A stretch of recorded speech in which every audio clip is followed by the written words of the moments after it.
ক শাখার ৭৬ জন পরীক্ষা দিয়েছ, খ শাখার ৪০ জন, এ হলো ১১৬ জন নিয়মিত পরীক্ষার্থী। আর অনিয়মিত ছিল ৩৮ জন, টোটাল ১৫৪ জন পরীক্ষা দিয়েছ। এর মধ্যে ফলাফল ছিল মেধাভিত্তিক উত্তীর্ণ হয়েছ ১২ জন টোটাল, কিন্তু এগুলো ক শাখারই। আর সকল বিষয়ে উত্তীর্ণ হয়েছ ৩৬ জন, ক খ মিলে। এক বিষয়ে অকৃতকার্য হয়েছ ১৬ জন, এখানে ক খ মিলে।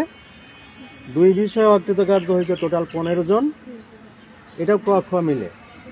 আর অনিয়মিত পরীক্ষার্থী, এটা খুব দুঃখজনক, ৩৮ জন পরীক্ষা দিয়েছ, তার মধ্যে মাত্র ২৬ জন পাস করছো টেনে টুনে। এই হলো মোট ১০৫ জন তোমাদেরকে অ্যালাউ দেওয়া যাবে। আমি বর্ণনা দিচ্ছি এখন। সকল বিষয়ে উত্তীর্ণ যেগুলো মেধাভিত্তিক ছিল, আমি নাম বলছি এবং গ্রেড বলছি।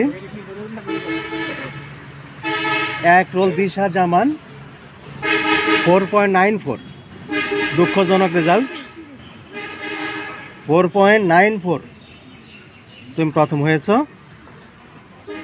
২ রোল সামিয়া আক্তার, সাবেক রোল কিন্তু আমি বলছি, ২ রোল সামিয়া